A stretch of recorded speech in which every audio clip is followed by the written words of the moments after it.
Nous rappelons que ce débat est rendu possible grâce à la COFAN, Arch Disability Law Center et Conseil canadien avec déficience, Council of Canadians with Disability. Nous remercions notre commanditaire, Vico Taxi. Si vous voulez simplifier la mobilité, maximiser l'expérience client, des solutions technologiques innovantes pour les déplacements fluides et personnalisés au service des entreprises et de leurs clients. Le modérateur du débat sera Maître Paul-Claude Bérubé, avocat et vulgarisateur, spécialiste de la gouvernance, conférencier et formateur professionnel. Maître Bérubé détient un baccalauréat en droit à l'Université de Laval. Il est membre du barreau du Québec et membre honoraire du barreau de Port-au-Prince, Haïti. Il sera assisté par moi, Paul Lupien, directeur général de la COFAN pour la technique, et de Marianne Blouin-Caron, adjointe administrative de la COFAN. Comment va se dérouler le débat? Première partie, les candidats de chaque partie auront 5 minutes pour leur déclaration d'ouverture. Nous espérons entendre ce qui compte faire la partie est élu pour améliorer l'accessibilité et la situation des personnes en situation de handicap. Part 1, each party candidate will have 5 minutes for their opening statement. We hope to hear what they plan to do if their party is elected to improve accessibility and the situation of people with disability in Canada. Deuxième partie, part 2, le modérateur va leur poser des questions déjà prévues à partir des thèmes suivants. Ils auront 80 secondes chacun pour répondre aux questions. Les thèmes sécurité du revenu, fiscalité et accès aux prestations, accessibilité et cadre législatif, droits fondamentaux, logement, inclusion sur le marché du travail, peuple autochtone et santé. The moderator will ask them pre-planned questions based on the following topic: income security, taxation and access to benefit, accessibility and legislation, human rights and legal protection, housing, employment and economic inclusion, indigenous disability justice, and health. Each candidate has 90 seconds to answer the question. Troisième et dernière partie, les questions du public. Chaque candidat a 1 minute pour répondre à la question. Une question peut s'adresser à un ou à tous les candidats. Third and final part, question from the audience. Each candidate will have 1 minute to answer the question. A question can be addressed to one or all candidates. Maintenant, chaque candidat aura 1 minute pour conclure le débat. Le mot de la fin par le modérateur, Maître Paul-Claude Bérubé, et les remerciements par l'organisateur du débat, Paul Lupien. Les candidats, Parti libéral du Canada, Liberal Party of Canada, Stéphane Lauzon, Argenteuil, la Petite Nation. Parti conservateur du Canada, Conservative Party of Canada. Le Parti conservateur du Canada n'a manifesté aucun intérêt à l'égard de notre invitation. The Conservative Party of Canada has expressed no interest in your invitation. Le NPD, Nouveau Parti démocratique du Canada, New Democratic Party of Canada, Taylor John, Beauharnois, Salaberry, Soulanges, Huntington. Bloc québécois, Luc Thériault, Montcalm. Green Party, Parti vert du Canada, Bisma Ansari, Lassalle, Aymar, Verdun. Bon débat. Le débat commence. À vous la parole, Maître Bérubé. Bonne chance à tous les candidats. Thank you so much, Mr. Lupien. I've seen in the chat that many persons continuously repeated that they do not have access to the translation. Is this something you will have to address right now? For sure, I will speak English and French. So if it can help, but many persons told that they don't have access to the language. But I'd like you, if you have any one of you that you have now access to the English language, because I saw on my screen, on the right side of the screen now, that there is a place to select the language, French or English.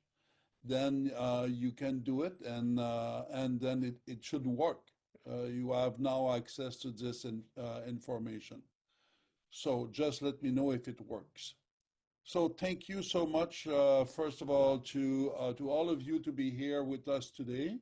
We will, of course, have the pleasure to talk with four representatives of four different federal parties, talking about le Bloc québécois.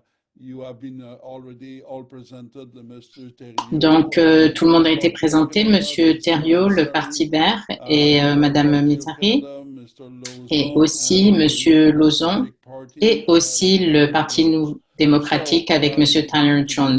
Merci. Et je vais vous donner l'ordre, c'est-à-dire le temps que vous allez avoir pour votre présentation, et aussi pour ceux qui ne seraient pas familiers, alors ce que je vais faire tout simplement, c'est de donner l'ordre de présentation pour la déclaration d'ouverture. For the opening statement, we will have Bloc québécois. Donc nous allons avoir le Bloc québécois, le Parti vert, libéraux et NDP à la fin. Donc 3 minutes et demie, pas plus, parce que nous avons un petit peu de retard, n'est-ce pas? Lorsque vous allez avoir 30 secondes, je vais vous laisser savoir. Merci. Nous allons débuter. Monsieur Bérubé, est-ce que le débat va se faire en anglais seulement? Parce que là, vous parlez anglais. Est-ce qu'on s'adresse à des gens hors Canada ou seulement du Canada ou des gens du Québec? Parce que là, moi, je n'ai pas la traduction du tout lorsque vous parlez strictement anglais. Combien d'intervenants vont parler anglais ici sans que j'aie la traduction? Parce que c'est pas courant à la Chambre des communes qu'on accepte que le français ne soit pas bien traduit et l'anglais bien traduit. Oui, allez à interprétation en bas. Et il n'y en a pas d'interprétation, monsieur, en bas. Vous ne l'avez pas en bas? Non. Si vous allez dans plus. Dans plus. Dans plus. Aller dans plus. D'accord. Donc, le petit globe n'apparaît pas d'entrée de jeu. D'accord. Non, là, il marque. OK. Ils vont vous marquer interprétation. Excellent. Okay, excellent. OK. I will just repeat it in English. Je vais répéter en anglais. Non, ça va aller. J'ai quand même compris. Bon. Merci. Vous l'avez maintenant, l'interprétation? Oui. Ben, j'imagine, oui. Est-ce que vous m'entendez, Monsieur Thériault? Oui. Excellent. Thank you so much. Merci beaucoup. Alors, Monsieur Thériault, nous commençons avec vous. Le temps débute maintenant. Excellent.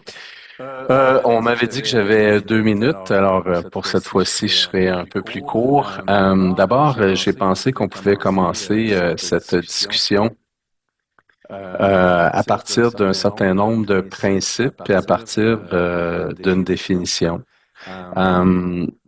Au Québec, une personne handicapée est définie comme toute personne ayant une déficience entraînant une incapacité significative et persistante et qui est sujette à rencontrer des obstacles dans l'accomplissement d'activités courantes. J'aime souvent rappeler aux gens que si la déficience est toujours individuelle, le handicap est toujours social. Et comme société, on a le devoir d'intervenir pour que les personnes qui vivent avec une déficience ou une incapacité chronique et même temporaire subissent un handicap.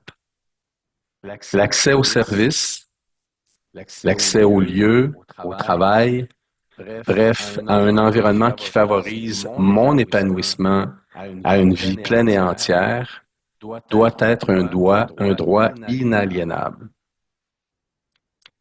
Pour éviter donc la stigmatisation et la discrimination, un autre principe devrait orienter nos discussions et les politiques publiques quant aux personnes qui vivent avec un handicap. L'autonomie d'une personne ne doit pas être réduite à son autonomie physique et sociale. En d'autres termes, c'est pas parce que je suis en chaise roulante et sans emploi qu'on peut porter atteinte à l'autodétermination de ma personne et décider à ma place ce qui est bon pour moi, sous prétexte que je vis des vulnérabilités structurelles. Le rôle de l'État, c'est d'enrayer ces obstacles systémiques au plein épanouissement de l'individu tout en lui assurant les conditions d'exercice et le respect de son libre choix, d'un choix libre et éclairé. C'est-à-dire qu'il faut préserver l'autonomie morale. L'autonomie morale d'une personne, c'est sa capacité à pouvoir porter un jugement pratique dans la vie quotidienne et de prendre ses décisions. Il m'apparaissait donc important, quelles que soient les politiques que l'on peut mettre en place, que ces principes-là soient au cœur même de nos délibérations ce soir, puisqu'il s'agira plus tard de discussions entourant justement la stigmatisation et je voulais clarifier ça. Donc, au Bloc québécois, lorsque on appuie un projet de loi ou lorsqu'on en dépose parce qu'on peut en déposer, on regarde, on le fait en fonction de principes et on regarde pas la couleur du projet de loi. On fait pas de calcul politique à savoir, projet de loi qui pourrait faire bien positionner quelqu'un pour prendre le pouvoir. Le pouvoir, on en veut, mais c'est pas une obsession. Et c'est pour ça que par moment, on peut effectivement être rassembleur.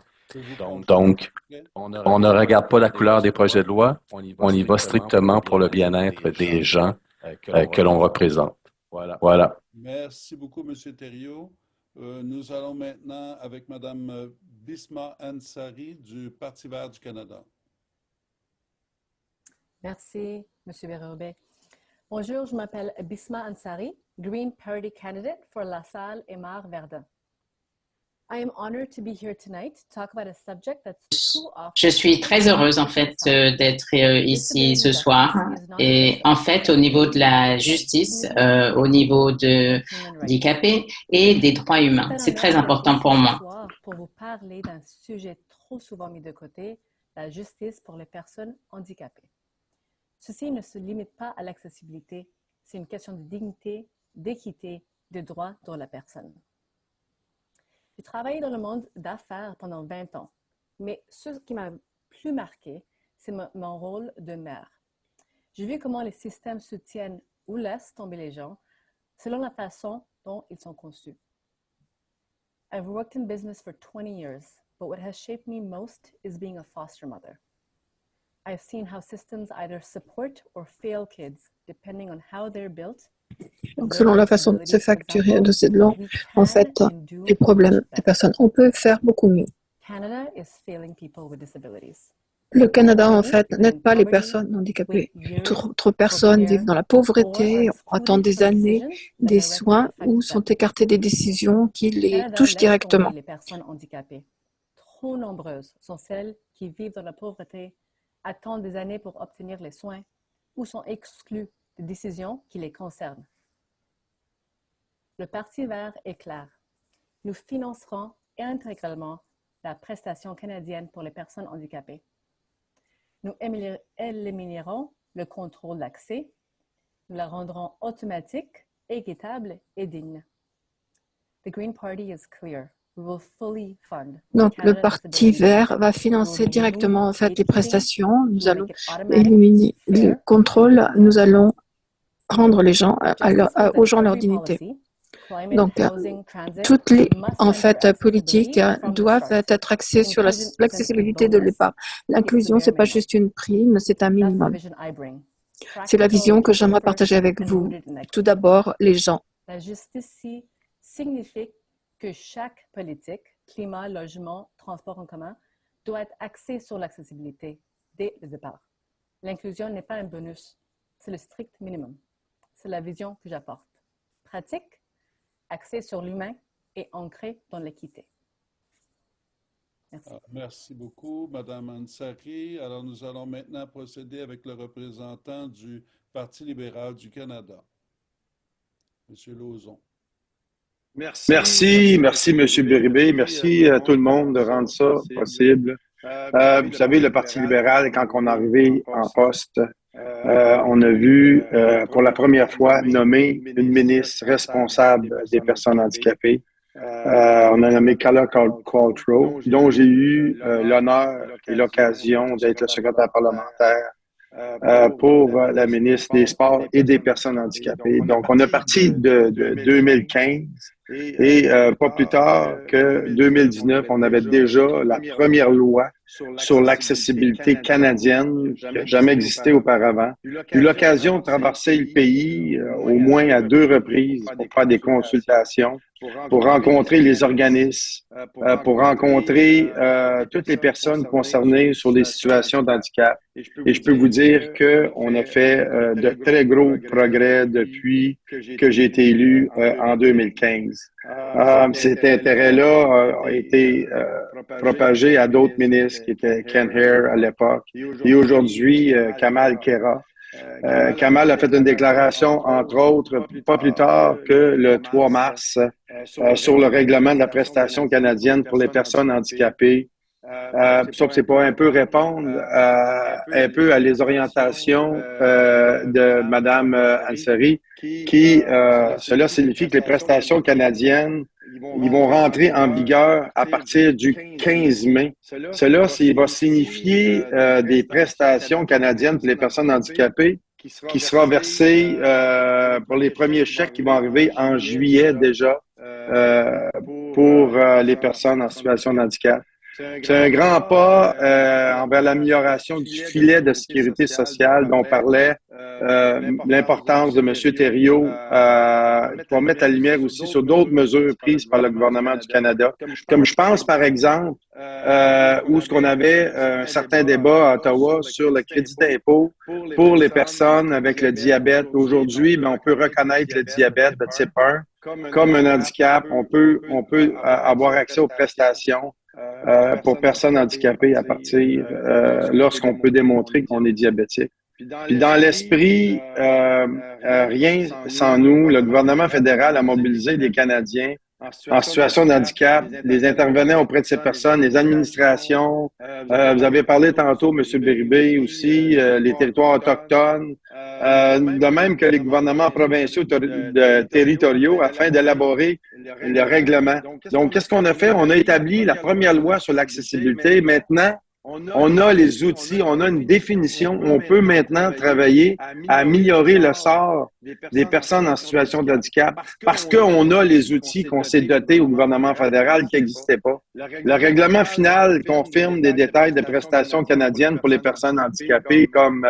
les critères d'admissibilité, le calcul de montant des prestations pour faciliter la tâche des personnes en situation de handicap. Puis à partir de, je crois que c'est juin 2025, les résidents canadiens âgés de 18 à 64 ans pourront être admissibles à cette prestation qu'ils reçoivent à titre de crédit d'impôt pour personnes handicapées. Donc, je pourrais en parler longtemps, M. Bérubé, là, j'en ai long à dire, mais je vais conclure en disant que je suis prêt à échanger, répondre à vos questions et de participer au débat de long en large pour les personnes handicapées. Très bien, merci beaucoup. Il y a beaucoup de questions qui s'en viennent. Donc, maintenant, on va terminer cette première phase avec la présentation du nouveau Parti démocratique. Mais bonsoir tout le monde. Good evening, everybody. For those who don't know, I'm Tyler Jones, candidate for Bonjour tout le monde, je suis Tyler Jones, donc du nouveau Parti démocratique. À soir, j'aimerais vous parler concernant quelque chose qui me touche profondément au cœur. Mon père est handicapé depuis 25 ans. Il y a eu 2 opérations majeures tonicales sur son dos. Et à cause de ça, aujourd'hui, il reste toujours en douleur. My father is always in pain.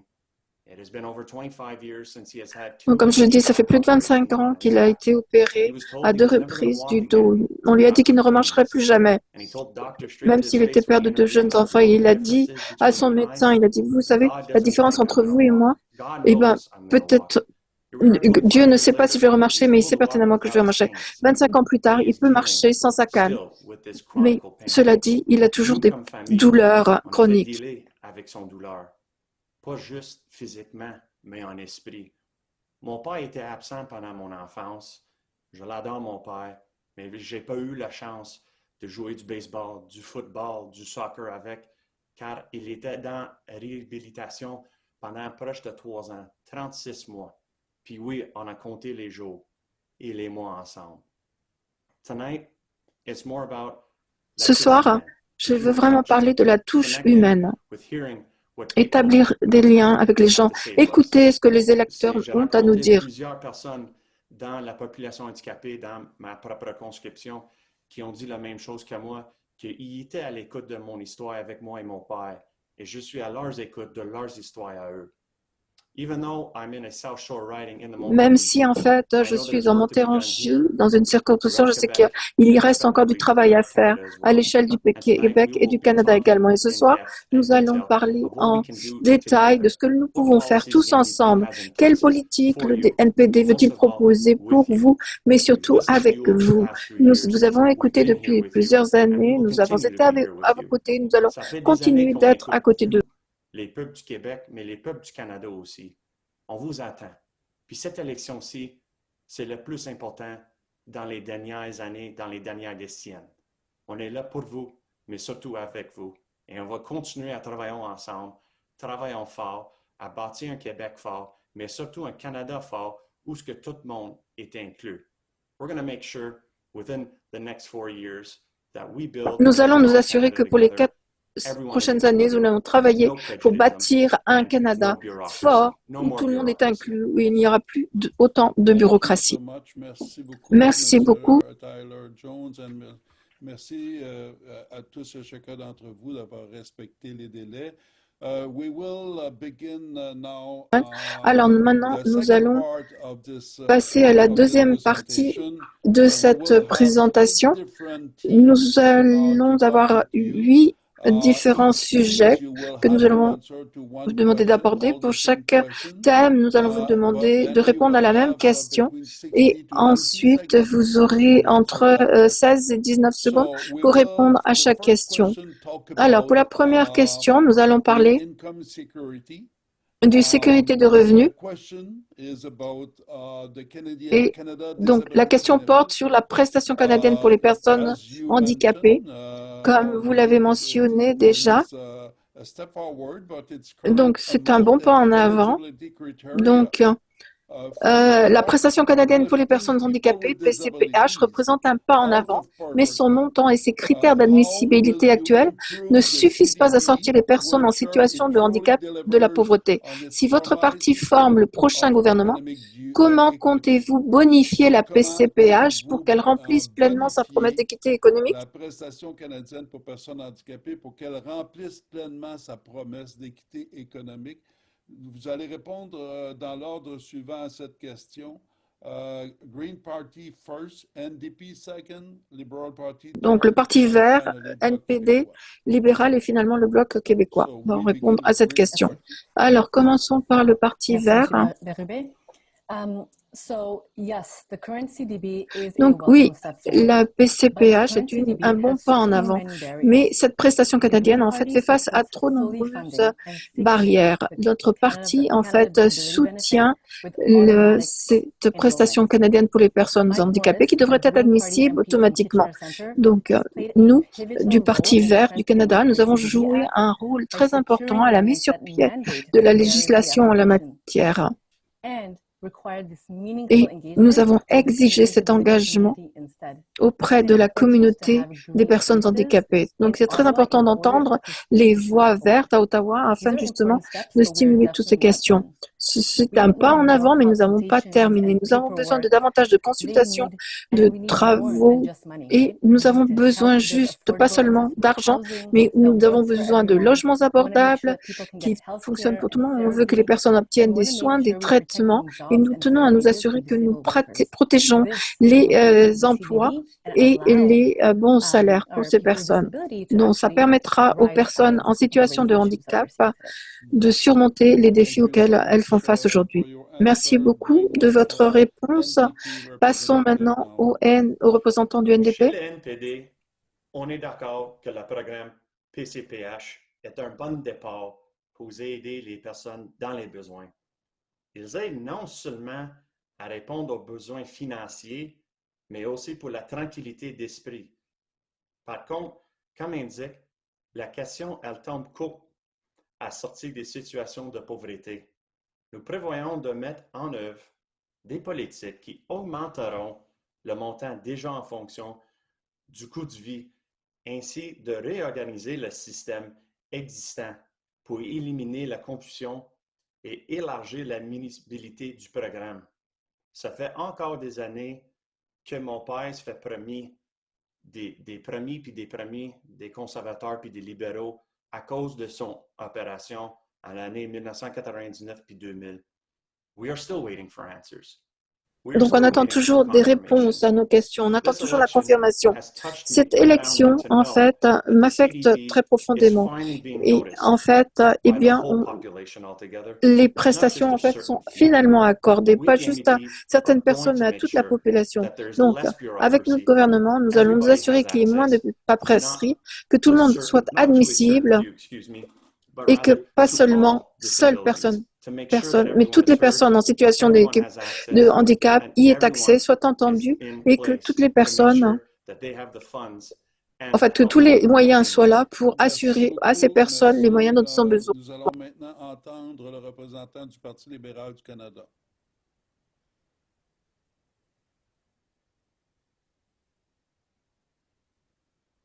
Le son, vous m'entendez? OK, c'est bien, bien à bout. Bon, évidemment, le gouvernement canadien a achevé le processus réglementaire relatif à la prestation canadienne pour les personnes handicapées en 2025. C'est assez récent. Donc, je peux juste pour vous dire que lorsque la loi de la prestation pour les personnes handicapées a été présentée en 2023, lorsque j'étais là, tous les partis du gouvernement ont l'appuyé, incluant le Bloc québécois, l'NPD et les conservateurs. Ils promettaient des changements transformateurs pour des millions de Canadiens avec des situations de handicap. Est-ce que c'est assez? Certains organismes en veulent davantage, mais je peux vous dire que c'est un bon début. Comme j'ai expliqué, à partir de la première loi sur l'accessibilité canadienne, c'est un des bébés qui est venu de cette loi-là canadienne qu'on a pu mettre en place. Des personnes en situation d'handicap aujourd'hui peuvent compter sur un revenu. Le PCPH vise à alléger la souffrance en fournissant une aide financière directe. Ça permet, c'est facile à l'obtenir. Les services médicaux sont moins nécessaires parce qu'on peut vraiment adhérer rapidement et on peut vivre dans la dignité et participer pleinement à la société. Très bien, merci, M. Lauzon. Alors, M. Thériault du Bloc québécois, s'il vous plaît. Oui, merci. Vous m'entendez? Évidemment, au Bloc québécois, comme ça a été mentionné, on a appuyé le projet de loi C-22, mais en même temps, durant les débats, on a bien souligné que le Québec avait déjà des programmes et qu'on aurait préféré que les sommes prévues pour la PCPH aient été cédées, transférées au Québec comme des transferts en santé pour qu'on puisse bonifier les programmes québécois qui existaient. Donc, on est en faveur d'une augmentation de la prestation et tout projet de loi qui irait dans ce sens-là aurait l'appui du Bloc québécois. On est en faveur de la prestation, mais il est clair qu'elle ne répond pas aux besoins des personnes vivant avec un handicap. La hausse du coût de la vie, le logement qui coûte très cher, avec une prestation maximum de 200 $ par mois, c'est nettement insuffisant. Le Québec prévoit dans son programme de revenu de base un montant de 15 708 $. Le seuil de pauvreté pour une seule personne est de 26 000 $ par année selon la mesure du panier de consommation. Alors, il est clair que pour nous, la décence minimale serait d'atteindre ce montant parce qu'on trouve honteux de plonger des personnes qui vivent déjà beaucoup de difficultés dans une situation de misère. Très bien, merci beaucoup. Donc, nous allons maintenant procéder avec le deuxième thème pour cette partie du débat. Ce thème traite de la question suivante, crédit d'impôt pour personnes handicapées. La question est la suivante, le taux d'accès au crédit d'impôt pour personnes handicapées demeure très faible, 40%, en raison d'obstacles administratifs et médicaux importants. Quelles mesures concrètes votre parti mettra-t-il en place pour simplifier et automatiser l'accès au CIPH et ainsi améliorer l'accès aux prestations connexes comme la PCPH ou le régime enregistré d'épargne? Alors, pour répondre à cette question, nous aurons en premier le nouveau Parti démocratique suivi du Parti vert.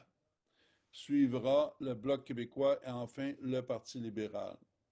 Donc, NDP first, please. Merci, M. Bérubé.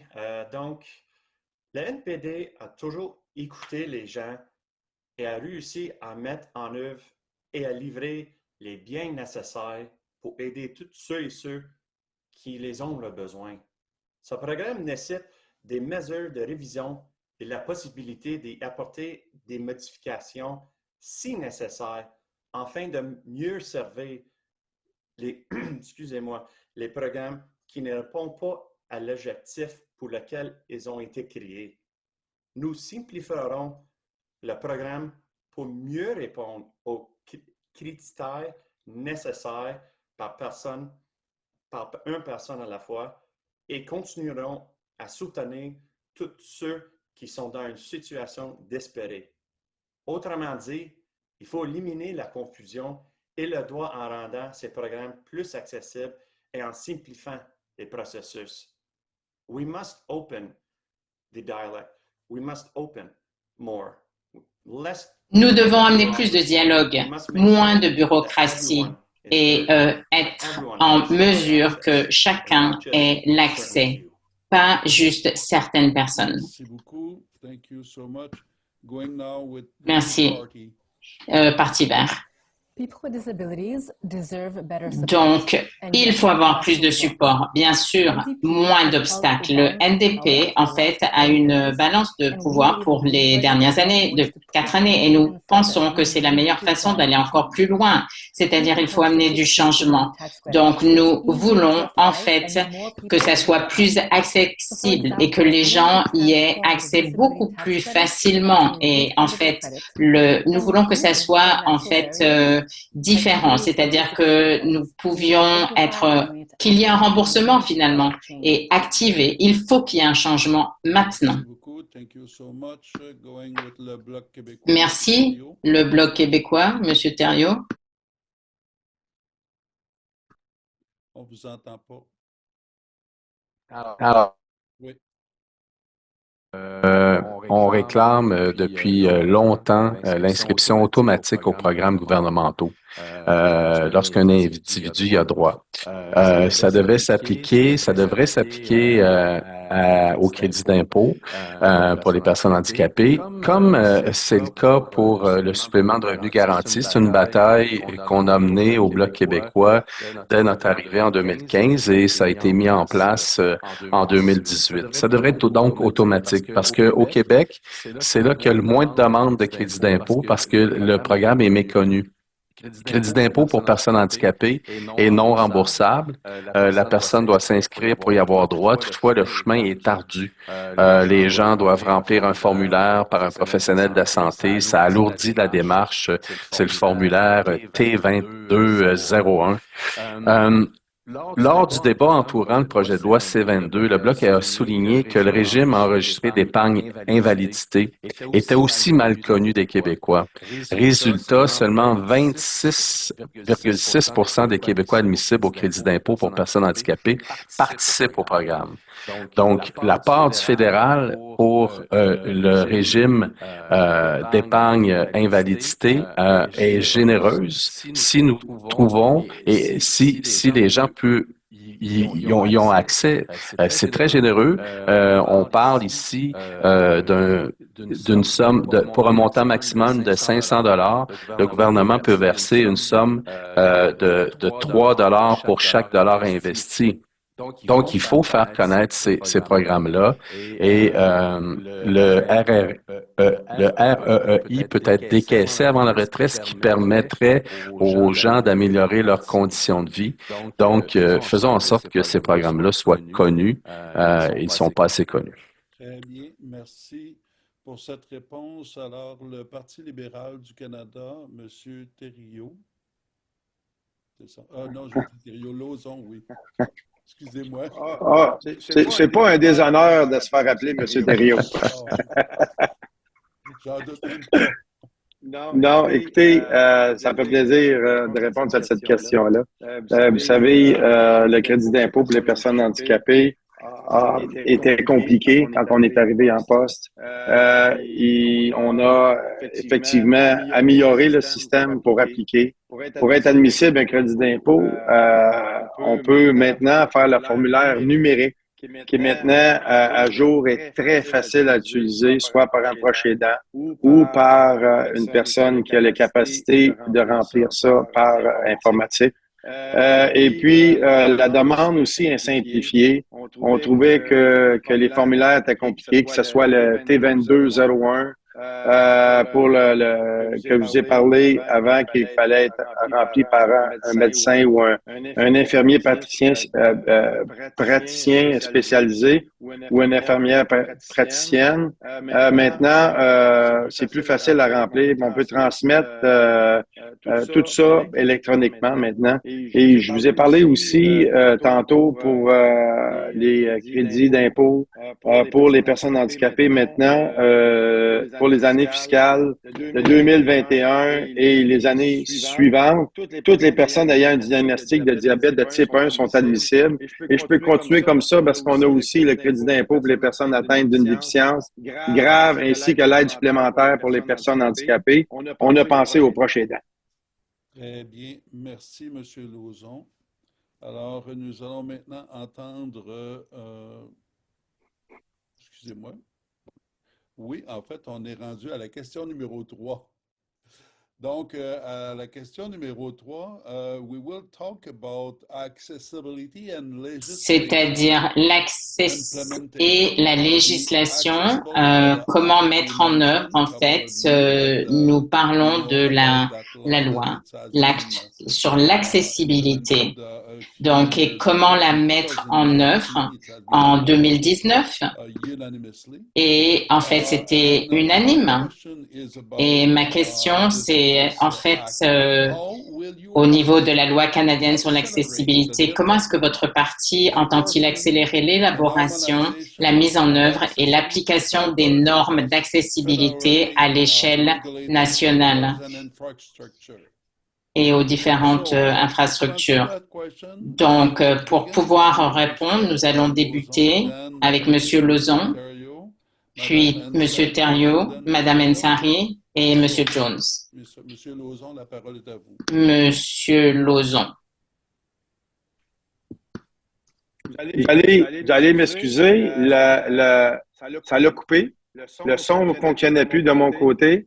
Ce que vous avez dit, j'ai vraiment pas intégré la question. Je vais rapidement répéter la question, puis je vais Alors, nous parlons ici de la mise en œuvre de la loi canadienne sur l'accessibilité. Ouais.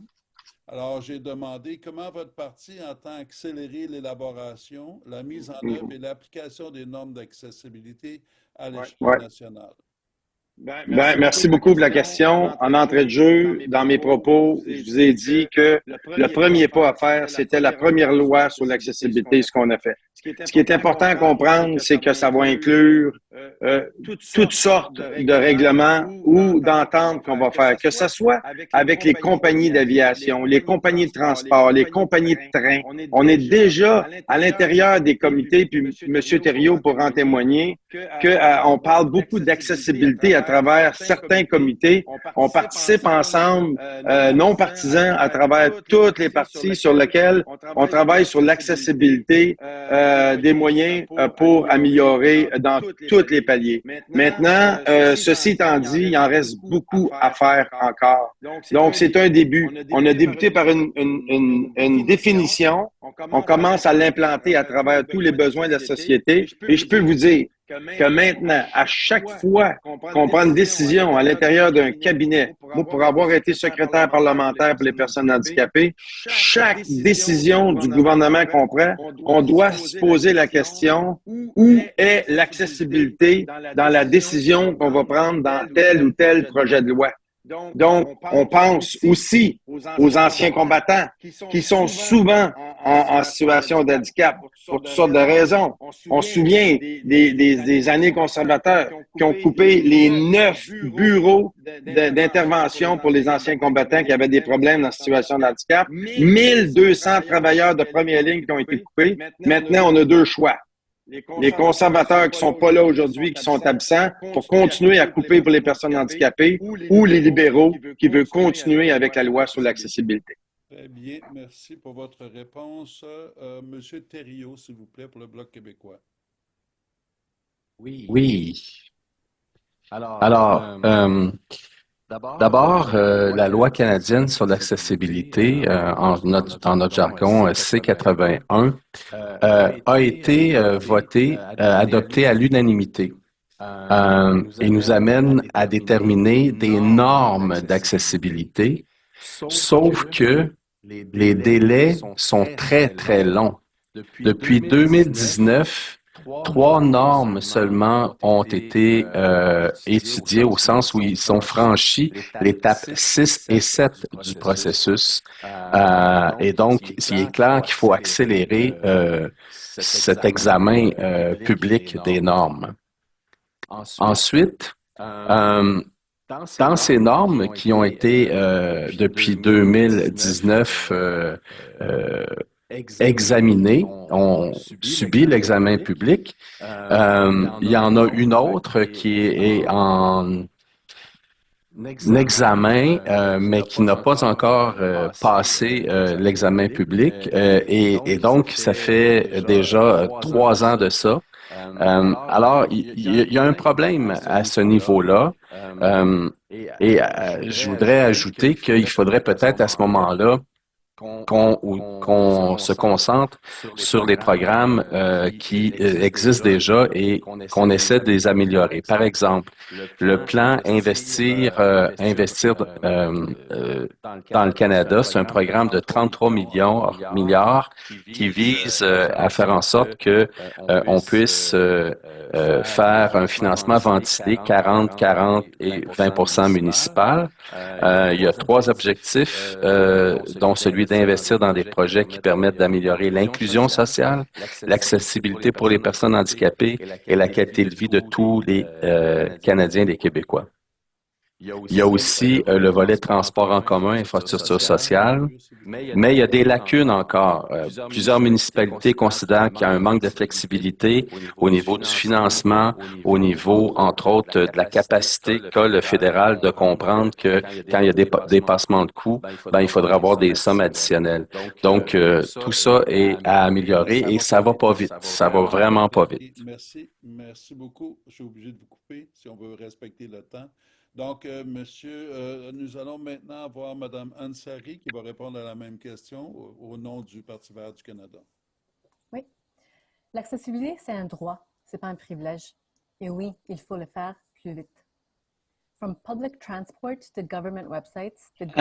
Au niveau des sites, au niveau du transport public, il faut continuer à pousser pour que ça soit accessible, que nous ayons des standards, que ça arrive plus vite et on n'y pense même pas une seconde fois.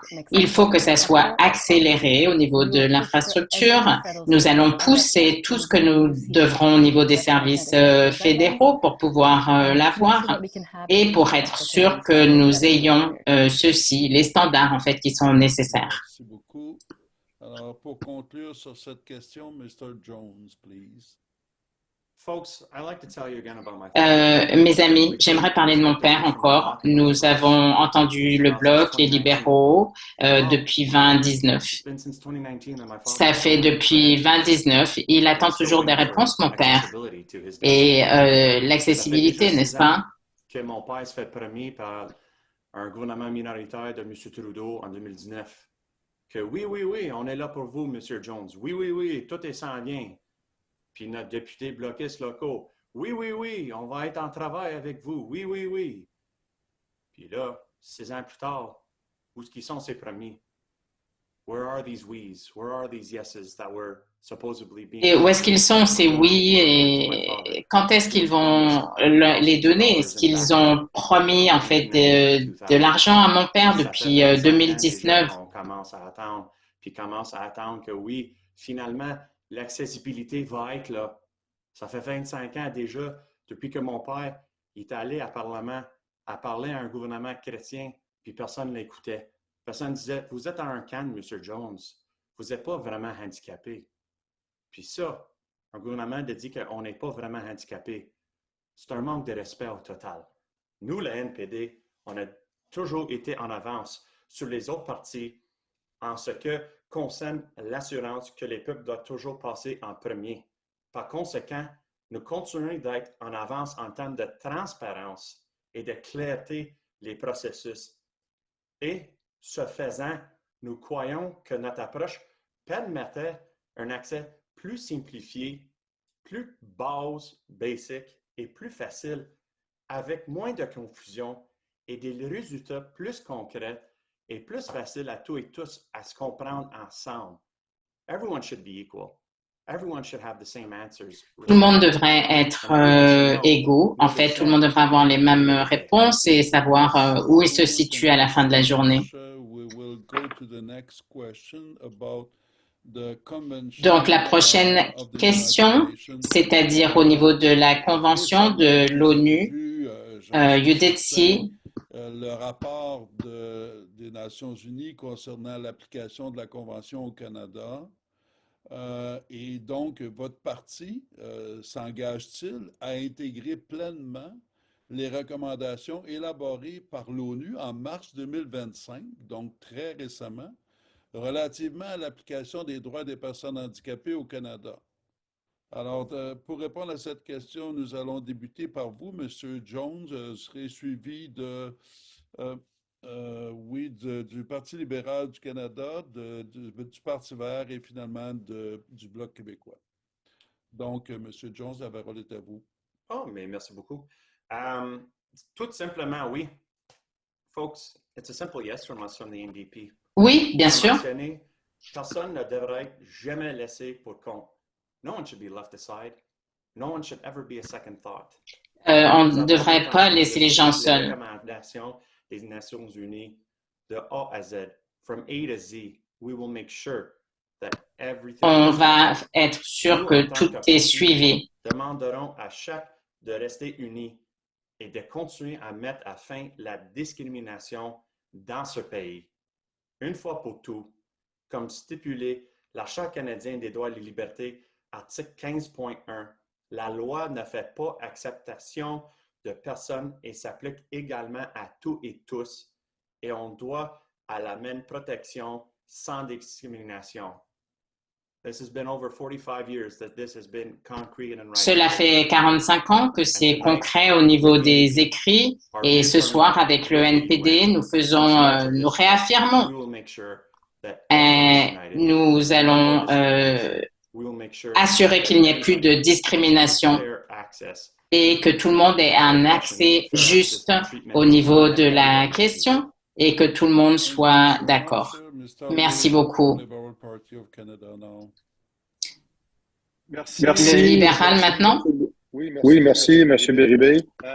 Vous savez, le Canada a pris sa place à l'international. On a été un exemple avec l'adoption de la loi canadienne sur l'accessibilité en 2019. Les lois récentes sont basées aussi sur les exemples du Canada. Le Canada est un exemple d'inclusion, un exemple de montrer aux autres pays du monde comment on doit être inclusif avec les personnes en situation de handicap. On est déjà un modèle et en ajoutant, là, on vise à éliminer les obstacles systémiques dans des domaines relevant de la compétence fédérale. C'est ce qu'on n'a pas à l'international. Et c'est évident que d'autres pays qui vont nous suivre avec la première loi canadienne sur l'accessibilité, on a aussi démontré clairement comment on fait nos investissements dans le soutien aux personnes handicapées. On a des principes généraux qu'on a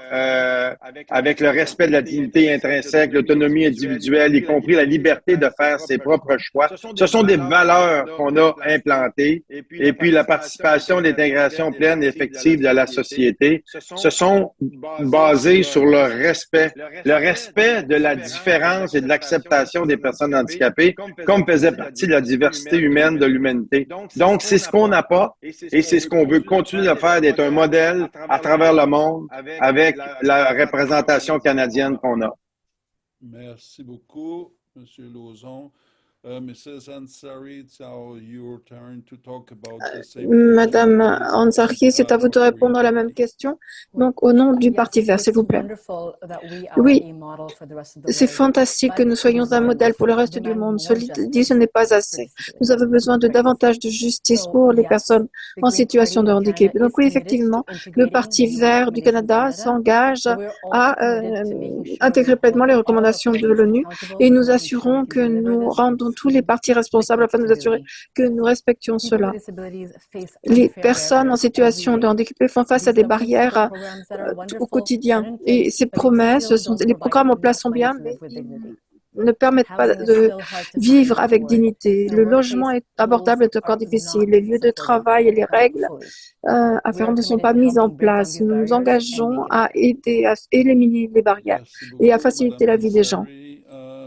Maintenant, nous allons aller avec M. Thériault du Bloc québécois sur la même question. Oui. Alors, le Bloc québécois, comme je l'ai déjà mentionné, est d'accord pour augmenter le taux de prestation, de la prestation canadienne pour les personnes handicapées est d'accord pour remédier aux disparités régionales. Mais il y a une recommandation avec laquelle on n'est pas d'accord. Et on n'est pas d'accord parce que cette recommandation-là est contraire au choix sociétal du Québec. Abroger la voie 2 de l'aide médicale à mourir pour les personnes comme Mme Gladu ou M. Truchon, on considère que c'est contraire à l'arrêt Carter et au jugement Baudouin. Mme Gladu et M. Truchon ont vécu une vie pleine et entière, parsemée d'embûches dont on dit et on va tout faire pour qu'ils soient éliminés, mais abroger la voie 2 d'office, non seulement pour les personnes vivant avec un handicap, c'est discriminatoire, mais ça réduit aussi leur droit à l'autodétermination de la personne et leur capacité à prendre des décisions libres et éclairées. C'est pas parce qu'on fait une demande d'aide médicale à mourir qu'elle sera acceptée. C'est un processus où les prestataires, il y a des évaluations, il y a des évaluateurs. La dépression, l'état suicidaire, c'est des états réversibles. Les évaluations doivent se faire au cas par cas et le Bloc soutient la voie 2 comme mesure de sauvegarde pour l'aide médicale à mourir. C'est d'ailleurs le projet de loi C7. Nous défendons donc le travail et le consensus des Québécois sur cette question. Ceci étant dit, on comprend l'inquiétude des personnes en situation de handicap et on soutient l'obligation d'enrayer les vulnérabilités structurelles. Toutefois, oui, d'accord. Merci. Alors, nous allons procéder immédiatement avec Le thème suivant, the next one is talking about Donc, accessibility nous and parlons de affordable living. l'accessibilité et de l'abordabilité des logements. Access to safe, accessible, and Le manquement de affordable housing is a le manque de logements fundamental right. accessibles et abordables compromet What sérieusement CO Party's l'autonomie plan et la to dignité des ensure personnes en that situation all new and de handicap. Quel existing plan federally concret funded votre housing parti projects propose-t-il pour garantir un meet accès réel à des universal design logements standards universellement and address the urgent accessibles need dans for toutes les disability, provinces et including territoires? inclusive housing across Canada? Alors, pour répondre à cette question, nous allons débuter par le Parti vert, Mme Ansari, lequel sera suivi de M. Lauzon, M. Thériault et M. Jones à la fin. Alors, Mme Ansari, concernant le logement accessible, s'il vous plaît. Oui. Affordable housing and accessible housing Oui, is l'accessibilité et l'abordabilité du logement, c'est un droit. Nous sommes convaincus que la conception universelle des logements devrait être une norme et que tous les logements, enfin tous les projets de logement devraient suivre ces normes universelles de conception. Donc, ça devrait être dès la conception fait comme ça. Pour les infrastructures existantes, nous appuyons également les rénovations par rapport à l'accessibilité et l'abordabilité, mais aussi l'efficacité énergétique, entre autres. Merci beaucoup. Thank you so much. Monsieur Lauzon maintenant. Oui, merci beaucoup. Écoutez, le Parti libéral du Canada a dévoilé, vous savez, ils ont un plan très, très ambitieux pour rendre le logement plus abordable. On appelle ça le réseau de la crise du logement. C'est un plan pour le Canada sur le logement. Le plan vise à construire 3,87 millions de nouveaux logements d'ici 2031, au moins 1,2 million grâce aux mesures de budget 2024. M. Carney a clairement dit qu'on veut utiliser aussi des entreprises de préfabrication pour améliorer la vitesse d'exécution puis rendre ça plus conforme, plus aux normes. Et c'est évident qu'on travaille avec le Code du bâtiment canadien, qu'on recommande aux provinces, aux territoires de s'adapter parce que il est facile de construire aujourd'hui intelligemment pour qu'un logement soit facilement transférable à l'accessibilité. Ça ne veut pas dire qu'on doit construire tous les logements accessibles. Il s'agit de penser à des notions de base que le Code du bâtiment permet, c'est-à-dire de faire les passages adéquats, des cuisines facilement transformables, des salles de bain avec les espaces nécessaires que si advenant on aura besoin éventuellement d'un fauteuil roulant, mais qu'on ait de la place pour faire la rotation du fauteuil roulant à l'intérieur de la salle de bain, permettre à l'extérieur de la maison des espaces nécessaires pour mettre des rampes pour des personnes en situation de handicap. On a une liste qui est longue, panoplie de projets puis d'idées qu'on a dans le Code du bâtiment, transférables aux provinces. Moi, j'invite toutes les municipalités, les provinces, les territoires de travailler avec le gouvernement canadien pour rendre les logements facilement transformables. C'est des nouvelles façons de penser pour passer à l'éventualité qu'un jour, ça peut nous arriver à nous de devenir une personne en situation de handicap et de rester dans notre milieu de vie le plus longtemps possible. Très bien. Merci. Monsieur Lauzon. Vous m'avez ouvert la porte. Je pense que je vais me permettre de vous poser une petite question comme ça.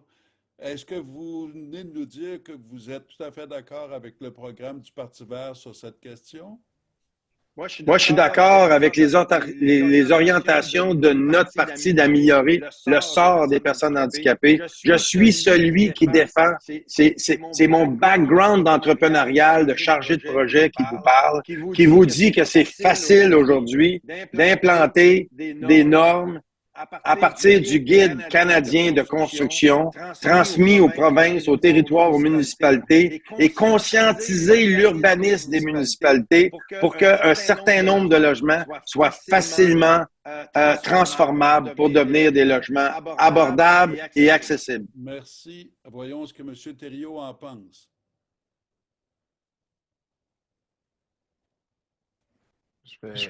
Oui. Bon, c'est clair qu'il y a une crise du logement. Elle est grave et c'est les personnes, évidemment, les plus vulnérables qui sont touchées. On a fait au Bloc une tournée avec le député Denis Trudel sur cette question-là et on propose certaines mesures. D'abord, augmenter la proportion de logements hors marché à 20 plutôt que 10 Cette cible est jamais atteinte. Changer aussi la loi sur la Société immobilière du Canada pour remplacer la notion de valeur marchande optimale par l'intérêt pour la collectivité pour les ventes de terrains collectifs. Autrement dit, permettre que les terrains fédéraux soient vendus à coût moindre aux organismes qui font du logement social parce que ça sert la collectivité. Finalement, on aimerait, pour compléter les programmes québécois déjà, que le fédéral transfère les sommes rapidement au Québec parce que nous avons déjà nos propres programmes. Voilà. Merci, M. Thériault. Donc, on va conclure cette question avec vous, M. Jones, s'il vous plaît. Eh bien, le Bloc québécois a en fait repris nos idées. C'est tout simple. Nous devons travailler avec les provinces, mais aussi et surtout avec les municipalités à tous les niveaux. Nous voulons davantage de terres fédérales et au cours des prochaines années, même plus tôt, nous voulons au moins créer des blocs d'appartements, des maisons préfabriquées qui sont plus accessibles pour les fauteuils roulants et d'autres instruments. Et assurément, nous pouvons le faire dès lors qu'on travaille ensemble. Mon père, en fait, est toujours bloqué au son premier étage parce qu'il a trop mal et il ne peut pas, en fait, descendre les escaliers ou il ne peut pas attendre un ascenseur dans un grand bloc résidentiel.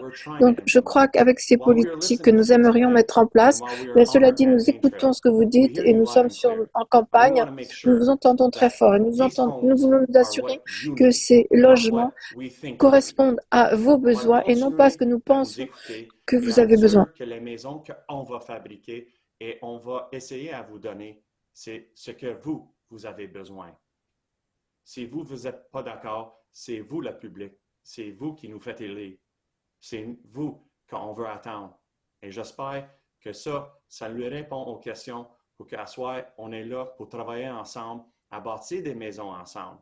On est là pour bâtir avec les municipalités et bien sûr les provinces pour être sûr que les maisons et les blocs d'appartements sont à les normes et sont à 100% capacité et à 100% accessibilité pour vous et pour tous et tous. Merci beaucoup, Monsieur Jones. Donc, nous en sommes maintenant au thème numéro 6, donc l'emploi et la sécurité économique, l'inclusion sur le marché du travail. Donc, les personnes en situation de handicap continuent d'être sous-représentées dans l'emploi et font face à des barrières à l'emploi.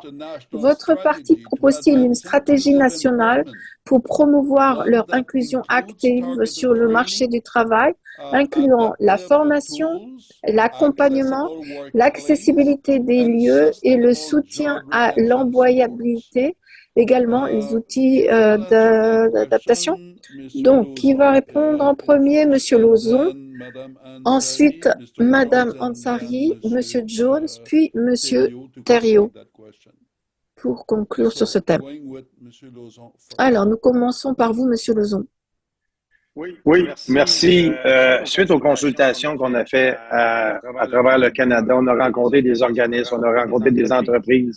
On a posé des questions souvent aux entrepreneurs, comment on pourrait améliorer le sort des personnes en situation de handicap pour exécuter un travail. Il y a de plus en plus d'organismes au Québec et partout au Canada qui sont vraiment ciblés, vraiment là, spécialisés dans l'employabilité des personnes en situation de handicap. On a des organismes qui sont des entreprises communautaires qui font en sorte qu'on engage massivement. On a des compagnies qui ont pris des virages complètement.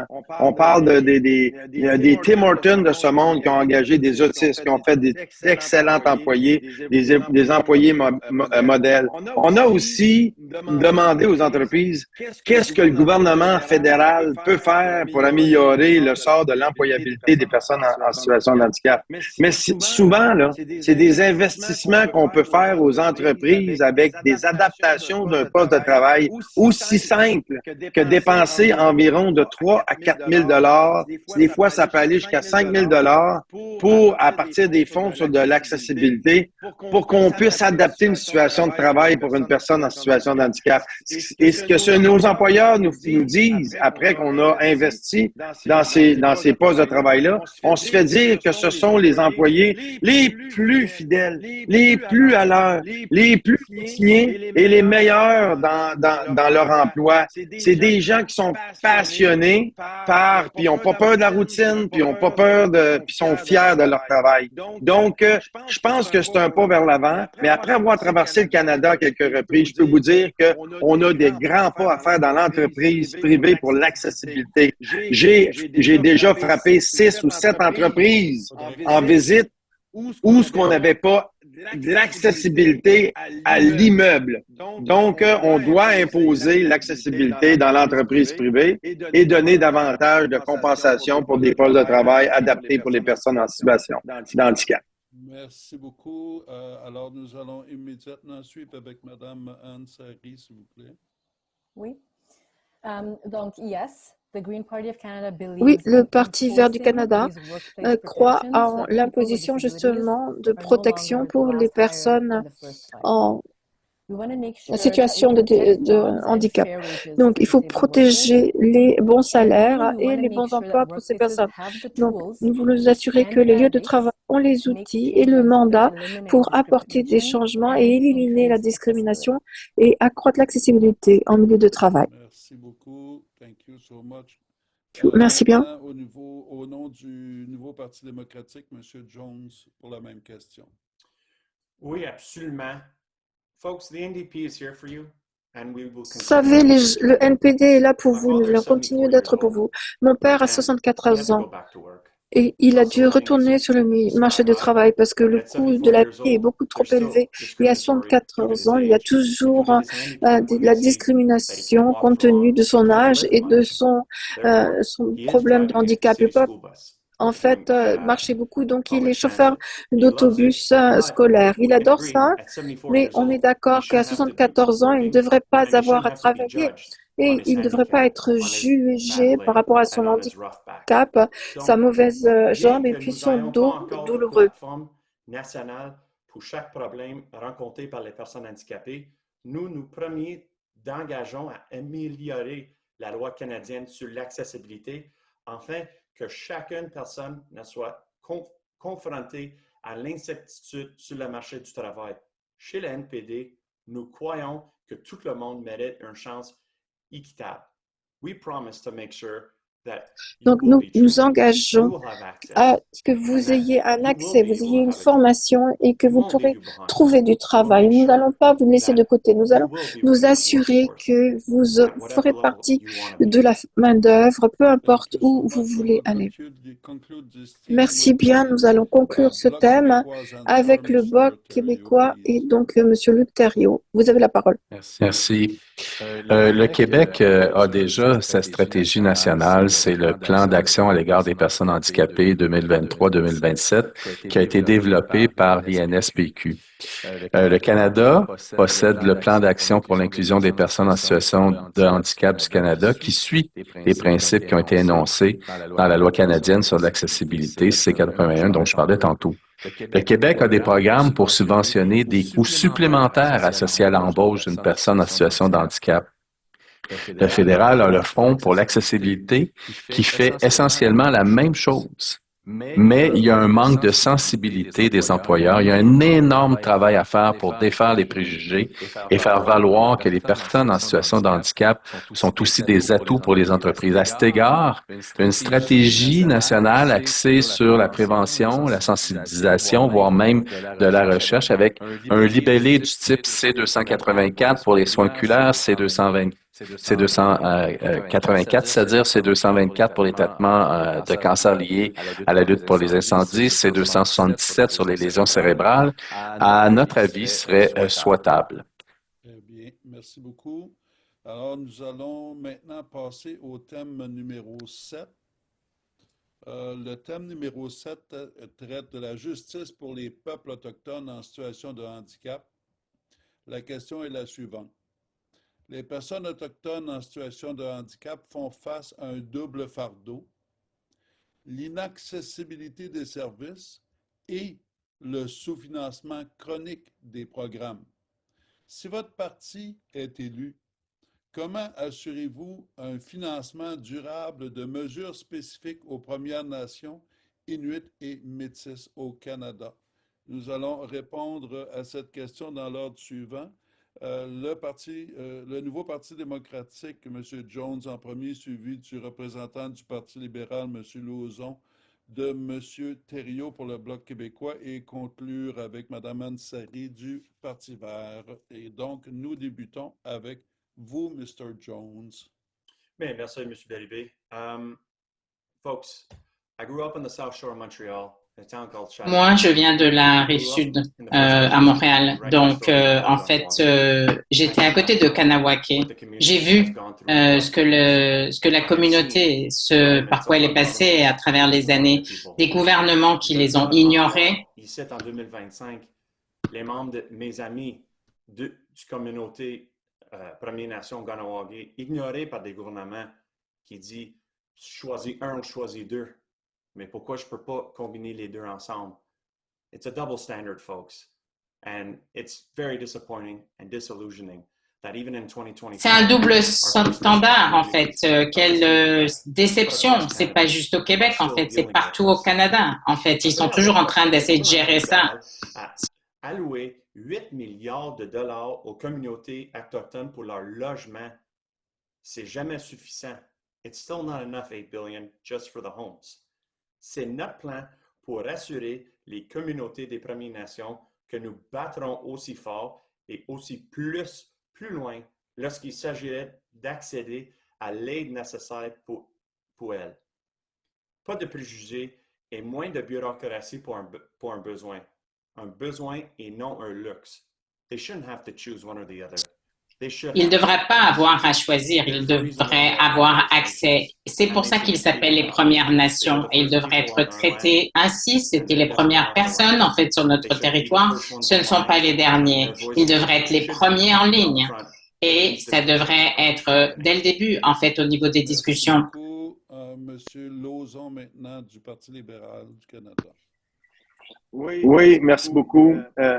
Pour les peuples autochtones, il y a plusieurs problématiques, dont une qui est l'éloignement. Vous savez, les réserves sont pas nécessairement proches des centres où on peut donner des traitements. Et on a aussi, faut commencer par les identifier. Donc, la première chose qu'on a fait comme gouvernement, c'est d'aller vers eux. Fait qu'on a commencé à ouvrir des centres à l'intérieur des réserves et qu'on puisse aller voir les peuples autochtones pour les identifier les personnes en situation de handicap. Identifier même, lui donner un numéro d'assurance sociale, parce qu'il y en a plusieurs d'entre eux qui sont tellement isolés, tellement éloignés, qui n'ont même pas accès à un réseau du gouvernement canadien, ils n'ont pas de numéro d'assurance sociale. Et à partir de là, on peut les intégrer dans le système et travailler à distance avec eux. Parce qu'ils n'ont pas la distance à faire, c'est nous qui allons vers eux. Et on a suivi, maintenant, on a la première stratégie en matière de justice autochtone du gouvernement du Canada pour lutter justement contre la discrimination systémique et la surreprésentation des systèmes de justice canadiens. On leur donne le droit d'avoir une égalité, donc on a le droit de reconnaître une personne en situation de handicap dans les peuples autochtones, qui ont le droit au programme et qu'on puisse donner des suivis à partir des stratégies qu'on a en matière de la justice autochtone. Maintenant, il reste encore beaucoup de travail à faire. Le territoire est grand, mais les peuples autochtones, ce qu'ils nous disent, c'est qu'on a la main tendue vers eux et on travaille étroitement pour améliorer le sort des personnes en situation de handicap sur les territoires autochtones. Merci beaucoup, M. Lauzon. Alors, au nom du Bloc québécois, s'il vous plaît, M. Thériault. Oui.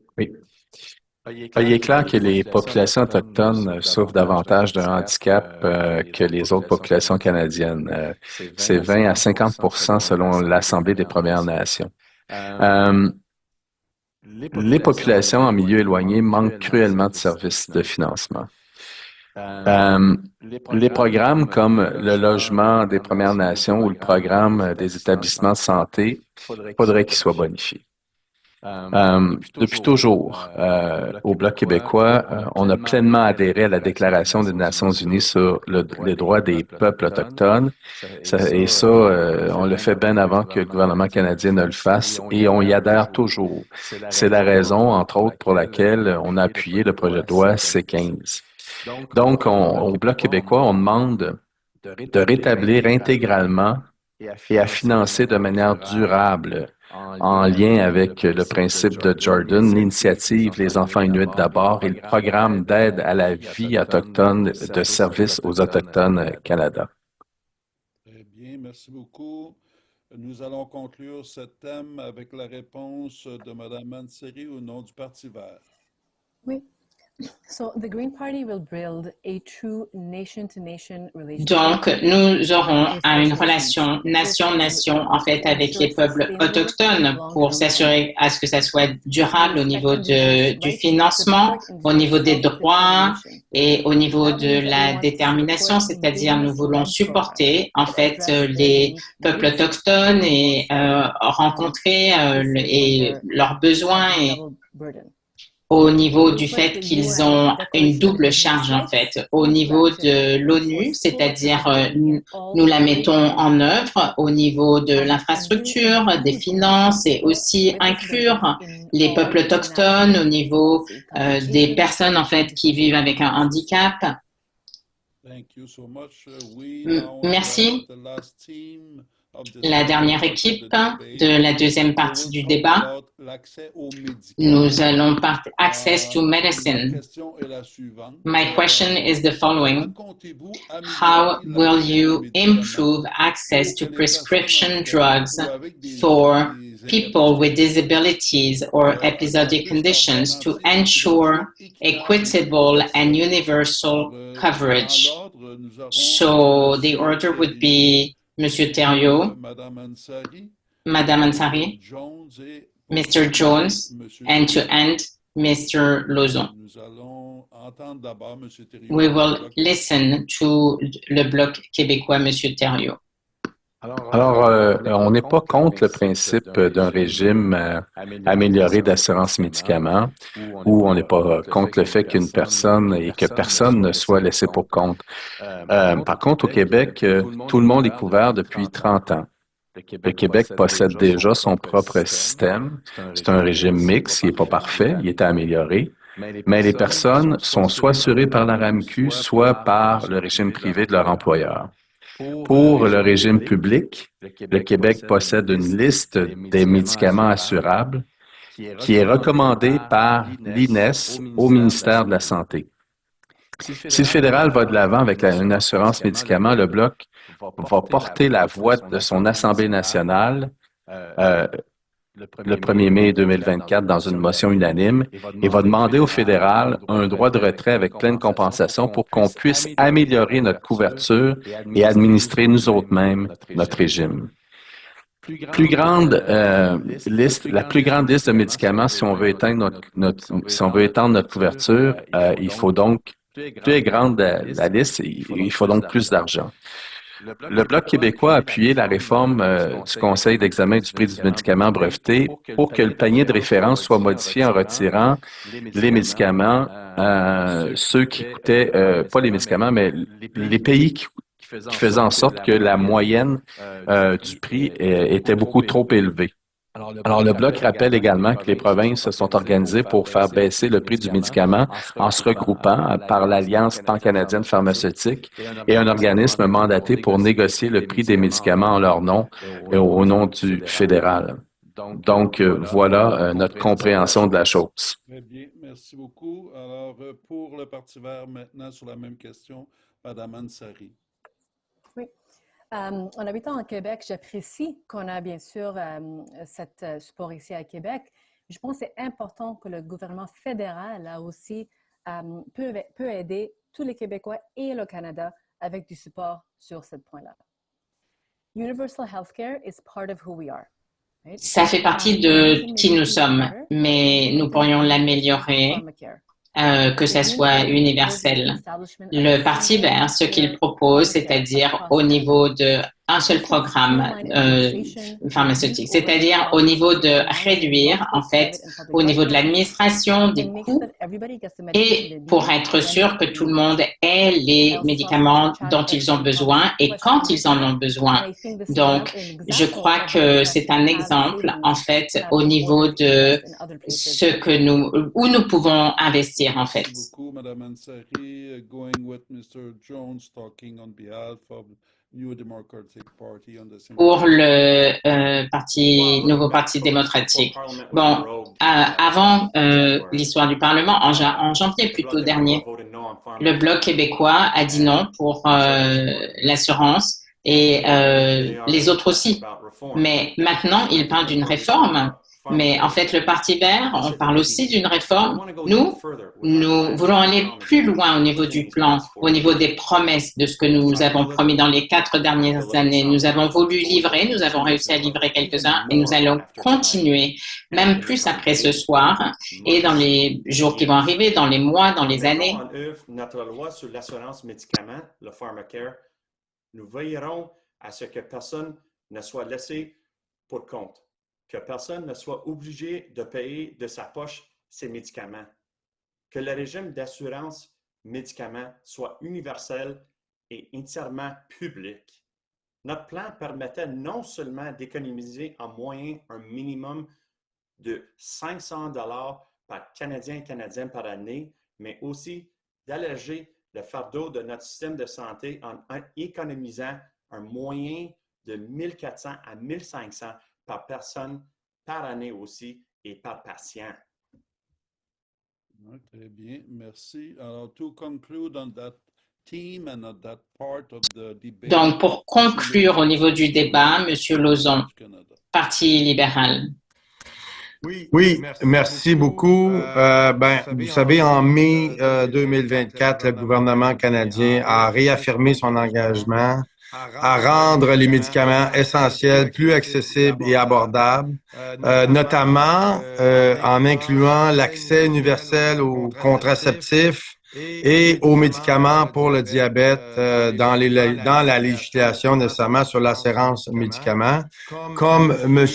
Thériault l'a si bien dit, au Québec, nous avons un système qui n'est pas parfait, mais qui couvre l'ensemble des médicaments déjà.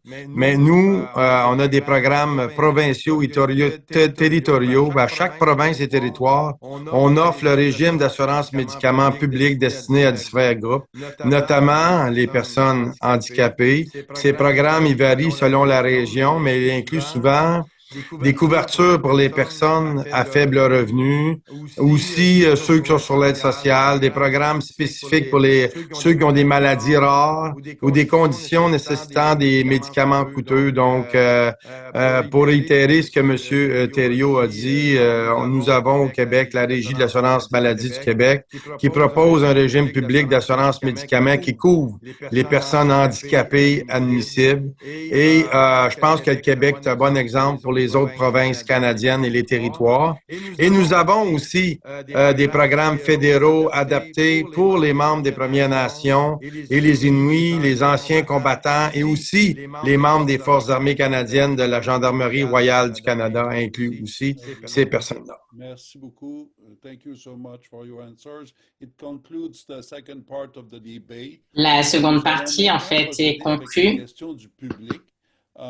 Mais avant de parler des questions que nous avons reçues, we received hundreds of questions coming from. On a reçu des centaines des Canadiens partout en parlant des thèmes, mais quelque chose que nous avons retenu pour vous ce soir traite de la question des produits chimiques nocifs.